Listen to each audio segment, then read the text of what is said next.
What up, y'all? We are back at it for the 2024 prediction series. Yay! I didn't just throw in the towel. I'm so happy to get back in it. And I think that there was a reason why there was a little bit of a pause and a lull, because I think we've really come through some intense energy recently. And so I think that there was a lot up in the air still about what could be happening in that second quarter of the year. So I think that we turned a corner for the better. I think that, so we're here for May. We're taking a look ahead at May 2024. And I pre-shuffled and pulled our Oracle and Tarot cards. And so we're getting our spiritual assignment for the month from the Wild Unknown Archetypes. We're getting our look into the process and what divine would have us be doing through the Wild Unknown Alchemy deck. We are looking at what kind of feminine energy we should be working with and embodying through the Goddess Power Oracle by Colette Baron Reed. We're connecting with our spirit animal guide energy through the Wild Unknown Animal Spirit Oracle. And then we're getting our bird messenger through the Winged Enchantment, which is very special. You guys, if you haven't become aware of this, you'll be very excited. And then we pull 4 tarot cards and clarify with some of my straightforward oracle deck, which is my custom deck that I wrote. Let's get into it. So I'm really excited. Overall, I feel like May could be very sweet, a very romantic month. If we don't actually end up meeting a person or sparking romance with another, we're gonna have the general experience of that romantic feeling of being swept away by life and the magic of life, and just feeling like we've turned a corner and everything's okay and it's starting to get better and better, and we're being revived and renewed and getting a resurgence of inspiration again, and we're connecting with the magic of life and the meaning of it all once more, where we might have felt like kind of in a malaise, for a minute through this tunnel of, intensity, but that's okay, because we've been kind of like spiritually traumatized through these drastic changes, through this death and rebirth through the last couple of years. But that's okay, because now the rebirth is happening. And May, I think, is really when the energy starts to shift for us. And I think that can bring about some really amazing and magical opportunities, and maybe some divine meetings, and maybe even love, dare I say it. But the opponent will be there to try to test us as always. So it's going to be really important that we keep our wherewithal and our wits about us and stay true to our boundaries and our authentic integrity to our spiritual do's and don'ts, right? To our values. And so it's important that we know what those are before May comes, because I think that there's going to be a lot of opportunities that present that require us to put that into action, that require us to put that spiritual development into the flesh. And during this month, take things slow and intentional, and be intentional in our alignment with our path. So let's get into it. From the Wild Unknown Archetypes, we've got the Kiss with Kairos. And you know what? Actually, come to think of it, is Kairos... I was just going to wing it, but I want to double check on Kairos.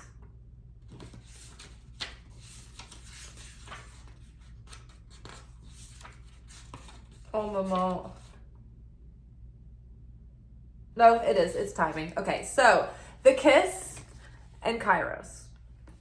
The Kiss, so Kairos is divine timing. It's synchronicity. It's like that moment where the clock ticks to midnight, in the great clock of cosmic spirit, and the magic happens, and the charm is released, and the gear moved, and things are starting to happen. The seed is planted, right? So Kairos, we might start seeing synchronicities that start building, that start giving us premonitions about things to come in May. the kiss is that this describes the energy of like not only like possibly actual kiss, but that feeling of the enticing magnetism and tension that you hold, that paradox when a kiss has not happened but it's about to, and it's a first kiss, say. And so there's like the uncertainty, the tension, the magnetism at the same time. There's so much going on, but there's like it makes this electricity and this magic, that is particular to a first kiss, or that, in those early stages. So I think that this is also like that moment where you can feel spirit is about to start moving through your life, and you can feel the excitement building of the surrounding light, because we've come through, we've done so much work, and we've come so far, and we've been so devoted that we have, maintained our balance thus far. And so spirit is starting to really, like, we're starting to become really aware of it. It's feeling really magical, and we feel the potential of our something big coming through, and it's enticing, and it's kind of delicious, and it's very, like I said, romantic, a very exciting feeling, but there's something sacred about it. It's like that, like we're getting close to like our intimate connection with spirit as well. And a note from Kabbalah is that when you even kiss another individual, you start to swap the breath, so that is like your life generation, and the soul is connected to it. And so you start to kind of like merge souls and have like that person's, what I call tikkun, or the soul residue. So you start kind of taking on their tikkun, even in just a kiss. So what that means is that our tikkun is like what we have to correct for in this lifetime, what we need to bring into balance. It's like our karma, so to speak, as a shorthand. So you can start, with negativity that we had in other lifetimes, packed onto the archetypal, like universal work that we have to do to progress our soul in any given lifetime. And there's different levels that we all have, compounded with interest gained. So if you have sex with someone, then your souls are becoming one in that act. And so you take on elements of their tikkun. And some people used to have soul contracts with, and so that's part of the process. But for those who you just didn't really think it through, it's like you're taking on their shit when you don't need to. And so then you're like, oh, okay, on second thought, maybe I will pass. Yes, thank you. It was nice to look at you and have that conversation, but I will now be going. You know what I mean? Like, you get more choosy. You're like, I don't want to go through all that. So the kiss. So, it's vulnerable. It's this merging with spirit. And so I think too that this is speaking to the embodiment that we are bringing to the spiritual transformation that we've been so devoted to, and so consistent that it's finally starting to take embodiment, and it's very special. So it's like that merging with the higher self, or that masculine and spirit and feminine merging within, that sacred union, right, of that outer expression of the inner transformation. From the process perspective, from the Wild Unknown Alchemy deck, we've got sublimation. And this is the elevation of spirit. This is like the oneness with the light, right? And, it's miraculous, because in an instant we can be in affinity with the light of the Creator. We completely connected. We've built a vessel. We're sharing that vibration and that attunement with the light. And then the next minute we can fall from grace when the opponent gets us and tricks us up and lets the ego get weak and be yanked, and the ego is the perfect little string that the opponent loves to play with to, use that to get us to make a mistake, to be reactive, to trip up, and to lose our sovereignty, to lose that cosmic sovereignty of free will, and then instead be in a state of not cause consciousness, which has affinity with the light, when we can just pick our vibration and stick with it. And our consciousness is not shaken by the circumstances we see in the outer world, because that's an illusion. It's just a test anyway. This is only a test of the emergency broadcast system. Nothing to worry about. No need to react. However, affect consciousness, reactive behavior is not free will. It's not sovereign. It's in, it's in bondage, and it's under the illusion. It's believing the material conditions. And so we're then affected by the material conditions. And the light, the creator, is never affected. The light is perpetual. The light is eternal. The light is unwavering and unchanging. And when we are wavering and changing, and like in our emotional ups and downs, and in fear, lack, and doubt 1 second, and then, maybe we can have a high another minute, and be connected, but it's like very up and down for a while until we master that. We become more self-aware and awakened, and we take on that devotion of learning how to embody that wisdom instead of just being at the mercy of, moment to moment, right? So sublimation is like real, like up leveling. It's actual, like, okay, yes, we have made it to the next point along the trail, so to speak. And so now it's very exciting. We're gonna start feeling a different experience. We're gonna start seeing a different experience, but it's still up to us to maintain that inner sovereignty, that inner peace, that inner connection with the light of the creator. Because our next card, the feminine goddess energy that we need to embody and work with, is Parvati, which she is a feminine ascended spirit or archetype, so to speak. Let's just call it an archetype. Spiritual embodiment of this energy of devotion.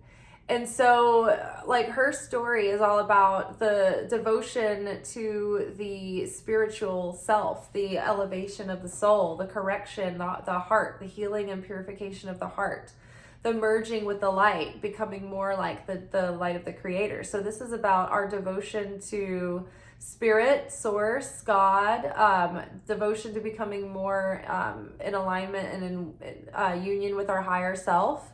An expression of our spirit rather than, the flesh. And so through our devotion, we have elevated, but it is dependent on our devotion to stay there. Because any second, it's like you can just fall from grace. You can have a weak moment and, pop off, lose your temper, fall into despair, forget to have trust, right? Start cutting yourself off from blessings. And so, but the miracle is that in an instant, all you have to do is shift your consciousness and turn that heart around. It's like a total eclipse of the heart, right? And be right there, one with the creator again. But again, it's like this theme of, we've got the kiss, divine timing, synchronicity, elevation, a spiritual union. Like, this is cosmic spiritual union of the masculine and feminine, of the, that masculine and feminine within the self, but possibly that equal, masculine and feminine counterpart to us.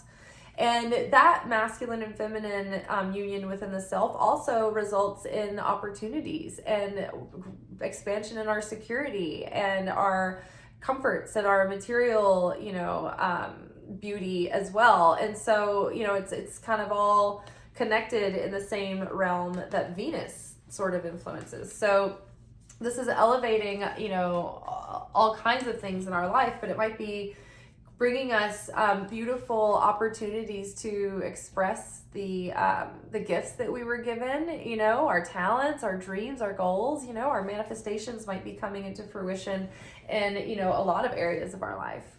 But then we're encouraged, in order to stay in that state of receiving, we need to embody otter, which is unobstructable joy and up-leveled playfulness. And I'm going to read this because what we've been focused on recently is purging our sadness and our anger, because those are the very emotions, shame and guilt, that block us off from receiving our blessings. Because the Shina, spirit, Holy Spirit, creator, God, cannot have affinity with those emotions. It doesn't exist. It's not in vibrational resonance with that. That's why in the Bible it says that God cannot be in the presence of darkness. Light cannot be in the presence of darkness. It obliterates the darkness, right? So when we are in sadness, we cut ourselves off, and it's like clouds above us, right? But that can be moved and dissipated any minute, right? So it's by the cleanness of our hands that we are lifted up.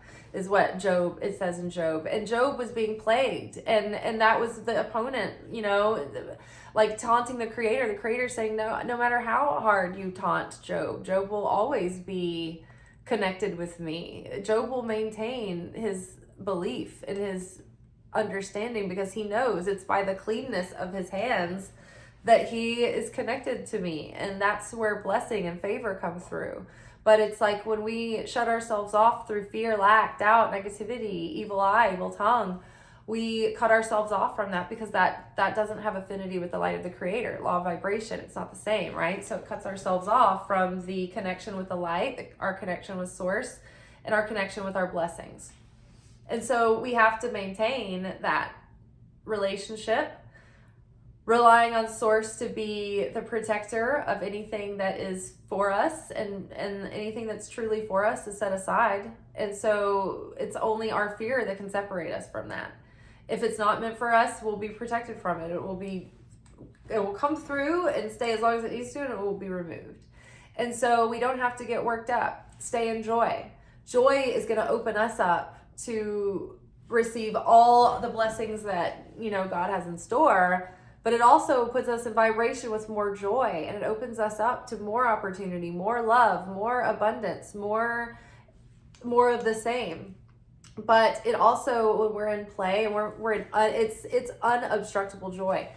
We are also in a state of surrender and trust, because you can't really have fun if you're looking over your shoulder, right? If you're gonna have a bad time if you're in. You can't have fun and be in fear at the same time, unless you're at a haunted house, which you know that there's no real threat, right? If you think there's a real threat, if you're really threatened, you're really afraid. So that's different, right? But joy, we have to stay joyful. And so what this tells me is that there's going to be a challenge this month to challenge our joy. And so when we think that we're getting everything we want, sometimes we can have foreboding joy. It's our nervous system that's used to things, the rug being ripped out. The defense mechanism is coming in, trying to protect us, right? But it's actually sabotaging us. That's the very thing that's making us fall out of connecting with that and keeping and maintaining and sustaining that blessing.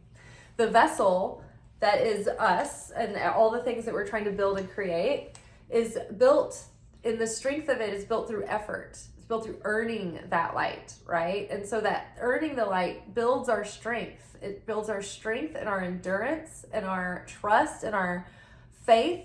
That's how strong the vessel is. But how deep and how much the vessel can hold, how wide it is, the capacity to receive has to do with our self-worth, how we value ourselves, right?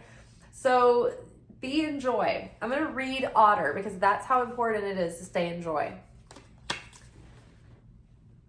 Unobstructed joy, playfulness, contentment. This will be the key. What I was getting at was that we have this foreboding joy that what we have will be taken from us, that it's all a big setup, that it's all temporary. And that's the illusion this month that we have to get through. And it's going to depend on just choosing joy. Don't believe the illusion, right? It's only a test. If it goes away, it's not ours anyway. If it goes away, it's not ours anyway, right? Remember that. Okay. Contentment. Perhaps the most joyful creature within the animal spirit deck, the otter, represents absolute bliss. Otter energy is playfulness of a child, available to us at any age. They have a giddiness and reverence for life itself, without the presence of doubt, worry, or skepticism. Imagine yourself with a little more otter energy. What would life look like? What would it take to bring you there? The otter card begs these questions and wants to transport us to that precious place as soon as possible. The celebration awaits. Full of love. When in balance, full of love needs nothing. When out of balance, gloomy, sighs, makes silly excuses. To bring into balance, dance party or celebration. Love that. So whatever's going on this month, just focus on having a good time. Stay in, have fun. Don't let anything ruin or spoil the fun. Play, take opportunities to be adventurous. May is a perfect time to start getting into that summer fun, right? Summer adventure. So give yourself over to play and joy and fun and just have a good time. And don't let anything ruin your fun, okay? Now, Owl is here as well. And so I'm going to read from the book because it's so poetic and it's very specific. This is The Winged Enchantment by Leslie Morrison. Owl. I am Owl. I am the silence of the night. I am the arrival of mysterious things. I am the revealer of hidden tracks beneath the snow and ghosts within the psyche. I am the unsettling of darkness. I am the goddess of death. At times you cannot see me, but I permeate all worlds. My hunting grounds are the soul. You are a skilled listener. You are a well-seasoned traveler of realities.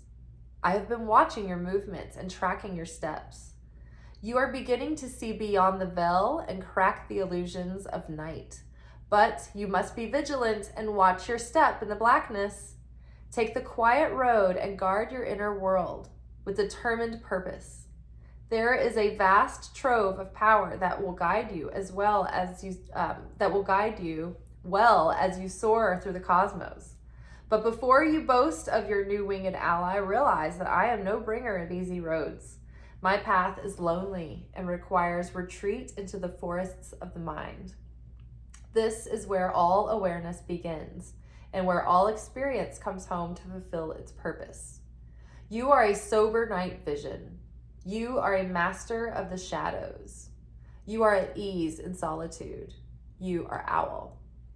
So if you're at ease in solitude and you're at ease in your own company, then you're fulfilled with your connection with the Creator. And you have to remember that. And you have to be able to have that power to walk away, when you need to. So if there is a fear coming up, just get through it, see your way through it. It's probably a test. Give it a few weeks to play out and don't succumb to it. Don't believe it. Just witness it, bear witness, but don't take action on it, Don't let it affect you and don't let it throw you off your energy. But there will be little tests this month, and they're going to test your courage and how far you've come to overcome your fears and your darkness and your insecurities so that you can traverse those temptations of self-defeating tendencies to give into those fears and insecurities. I think that positive things are coming in, but that's the test. It's like, you need to embody a new level of courage because there will always be threats to what we have, being that, everything has an expiration date to some degree. It might be long, it might be short, right? Whether death take it from us or the natural expiration dates of life or, a business coming to a maturity and then, you selling it or whatever. It's like the phases change and we rotate and cycle through. So a new phase is starting and an old phase is ending. And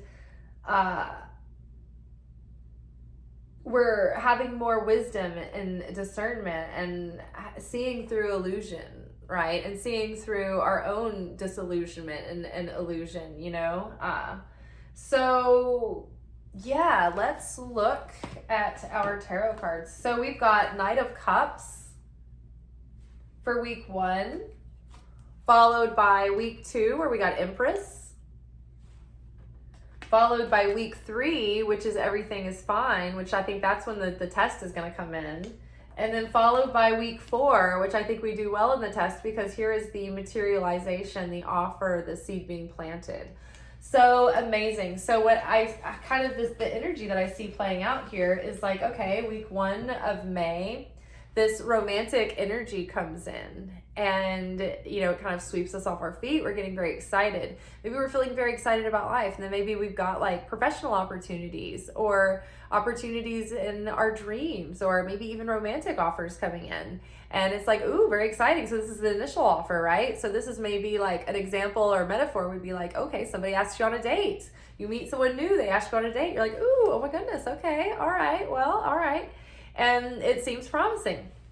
And so, according to all the other cards, it could be very promising because there's like divine timing at play and there's next level starting and there's like, union with divine source. So it's like you're at a new level of capacity to entertain possibly a next level of relationship. You've done enough healing to be able to meet people now and have a better chance at choosing healthy, recognizing, the real deal. And then, blind taste test. Which one's Coke and which one's Pepsi? Like, you better be choosing Coca-Cola. So taste the real thing. So yeah, you're better at discerning now. And then we're better at identifying our own patterns and tendencies and knowing ourselves better. We've been learning about our attachment styles. Hopefully you guys have been doing that additional extracurricular homework that we've been talking about, and learning about childhood post-traumatic stress symptoms coming up and seeing if any of those ring a bell for you. And crappy childhood fairy is a channel that's really great at helping you identify if you have childhood post-traumatic stress disorder playing out in your adulthood in ways that are holding you back or blocking you or keeping you underperforming or in fight, flight, freeze, fawn, or limerence. And so, Thais Gibson is someone who I recently discovered who's excellent and expert she's the guru of attachment styles. And so attachment styles give you an insight into your overall response and general behavior within relationships. And that kind of helps you contextualize other people and like where they're coming from with their certain behavioral patterns, prototype. It's 4 main prototypes, right?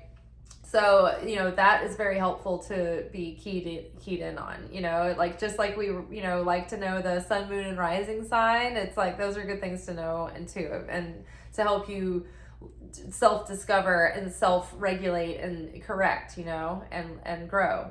And so I think that we've been doing a really great job at that, you guys, because by week 2, we are sitting pretty. This is the Empress. This is the culmination. This is all the queens. This is the goddess amongst women here. The embodiment of the union of masculine and feminine within. This is when we know how to take that creative inspiration and nurture that and believe in it beyond reason, beyond logic. And, be able to hold that absurdity and then take divine masculine action and go for it.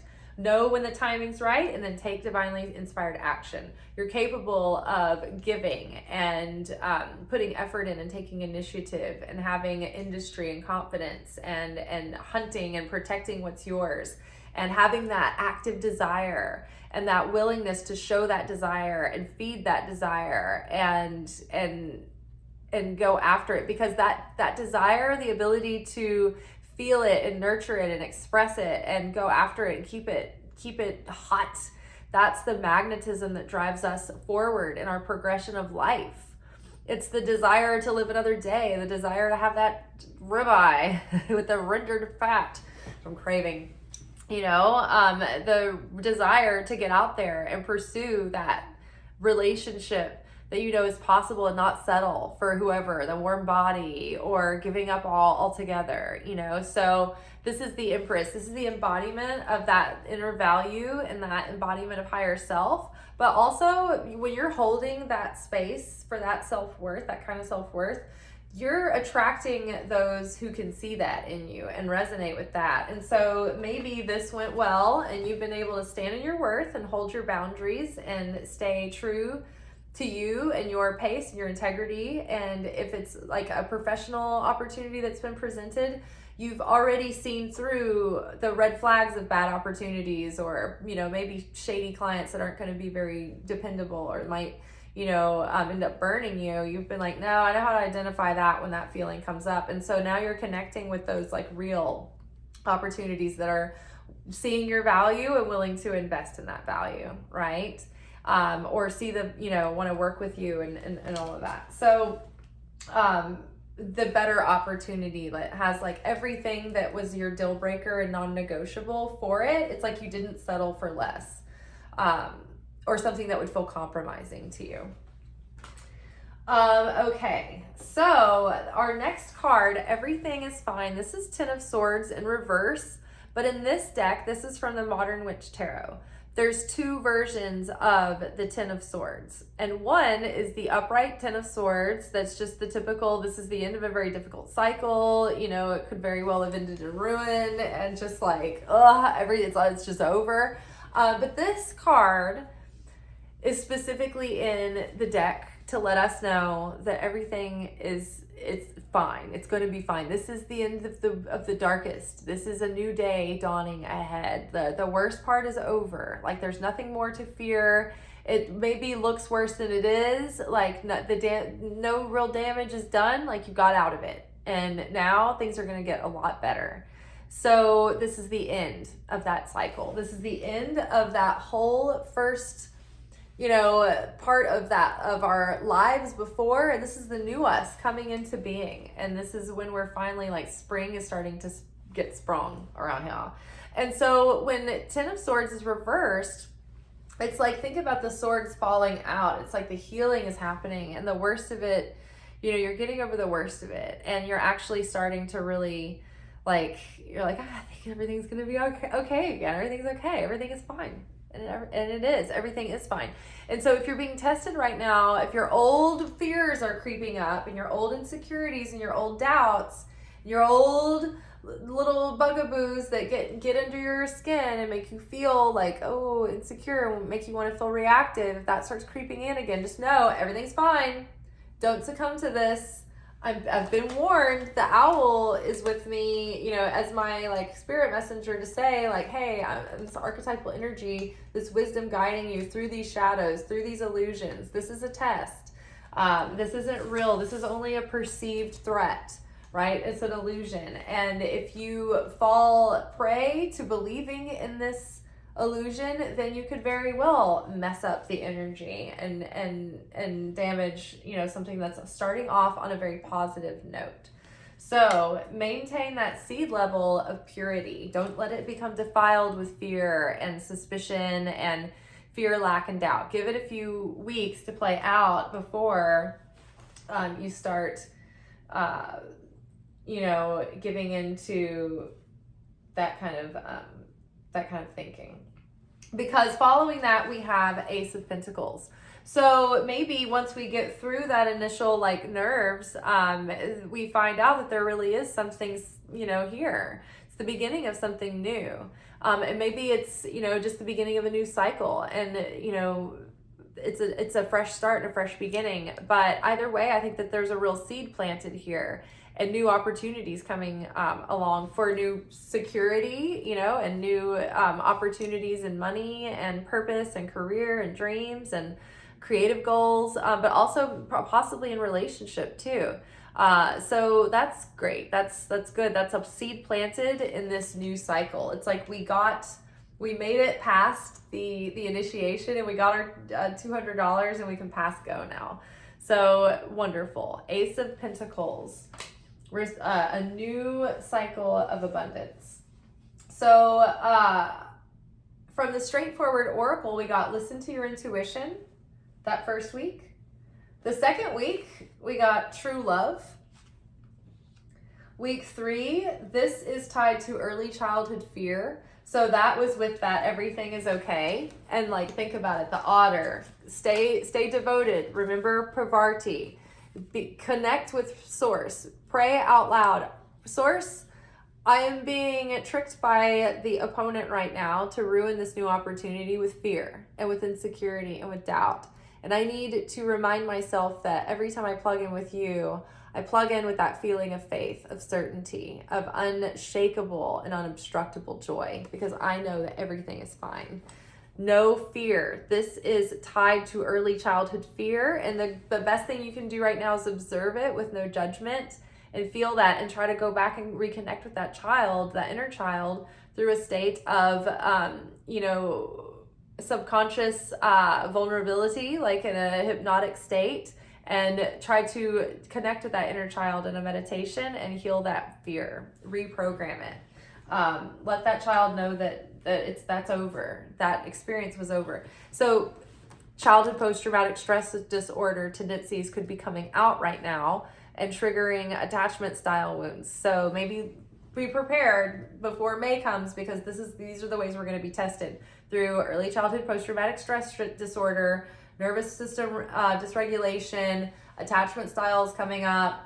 All of that is going to be sort of like, okay, how's the structural integrity here kind of thing.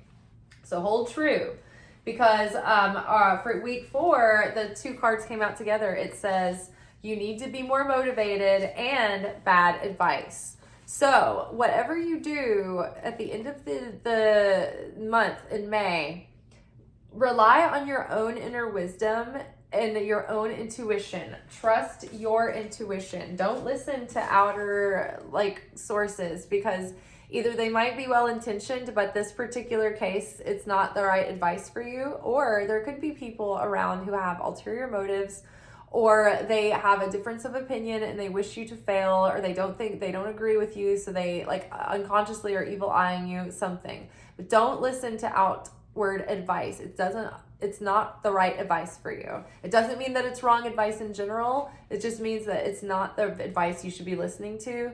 You should just tune into your own wisdom, and if you can, keep this challenge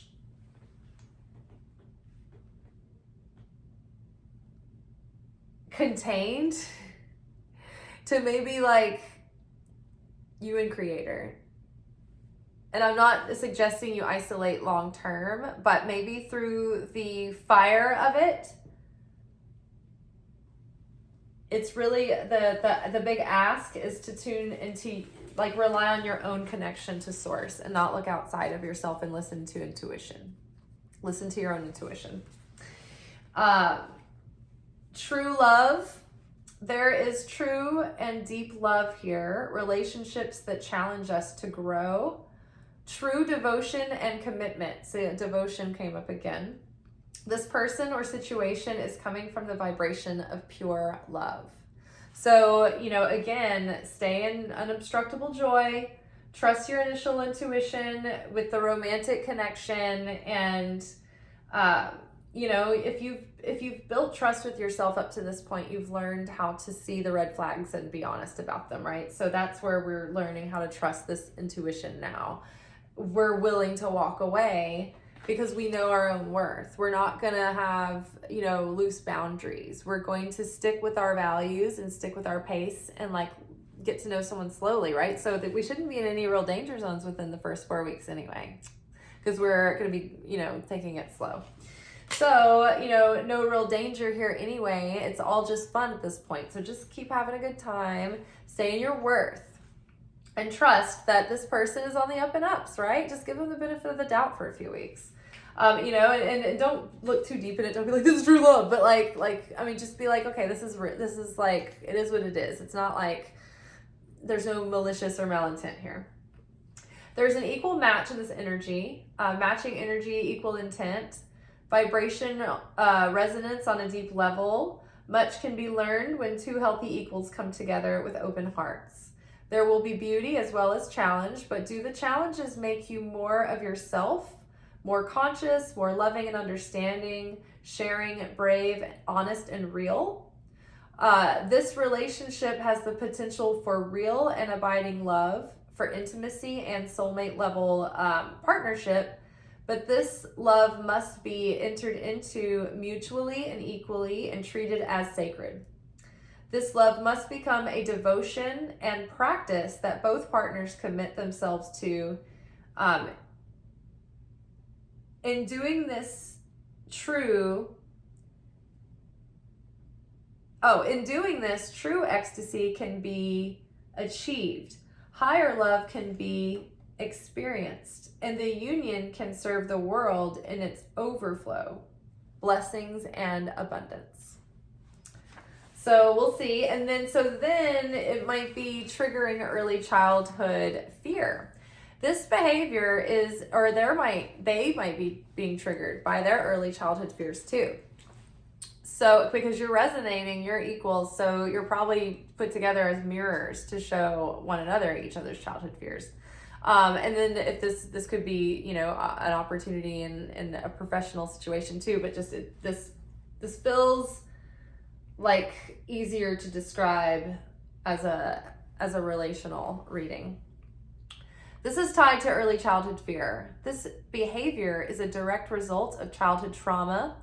This is a defense mechanism connected to an event in childhood that made you feel threatened, abandoned, neglected, or not valued. You reach for this behavior in an attempt to comfort your inner child, but this is a behavioral pattern that keeps you stuck. This is a false sense of security, a prop or crutch. This is making you numb, leaking your energy, keeping you in a subconscious cycle of the child always in trauma. You must go back in time and face the memory of the event. How did it make you feel? How is this feeling similar to the one that you feel now? Replay this memory, but change it. Rescue your child self. See your child self handling or confronting the situation with all the strength, wisdom, sovereignty, and self-worth and self-consciousness that you have now. Or you can be there with your inner child as yourself now and do what you needed an adult to do for you then. Okay, and then bad advice. I'm going to read this one too. And you need to be more motivated. So sometimes, our desire, we need to keep that desire going, and we need to be willing to keep that motivation up. That is maintaining the vessel.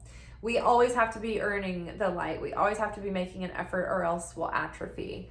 So we need to be more motivated, stay motivated, and at the beginning of a beautiful, fun, dream come true, you can fall off of your practice because you think everything's fine. I don't need to touch base. I don't need to pray about anything. Everything's wonderful. But in a second, we can be out of alignment. So we need to stay motivated, even in a glorious situation, to stay on our practice.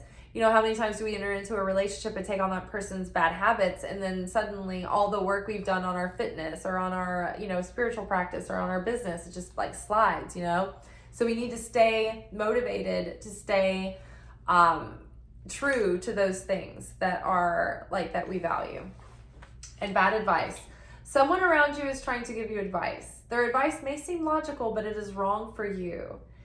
Don't take it. The traditional way won't work for you this time. Ask yourself if the source of this advice could have an agenda. Conscious or unconscious, the advice giver has their own baggage and motives. Everywhere you go, people will try to give you their advice and their opinion, especially when it concerns things that don't involve them, or their own personal skin is in the game. People have opinions about the way you live, choose, create, express, love, share, take, infinitum. Only you have to live with your choices. Only you get to live your life. This is your chance to express the most authentic version of you. So be very mindful about who you trust for advice. There's great advice out there, but right now you are being warned that some bad advice is getting mixed in. This advice seems like good traditional logical reasoning, but in your case, it may not be the right diagnosis or approach to the situation. In another instance, you may need to stay out of it completely and let the creator be in total control. There could be a situation where a person's own shadow is driving their motives, and they are trying to sabotage or manipulate you. Either way, it's always helpful to remember that a person's advice is coming through the lens of all of their beliefs, perceptions, and pain. How much healing has this person done? How aware or how self-aware are they? How conscious are they? How is their outlook? What is it that really what is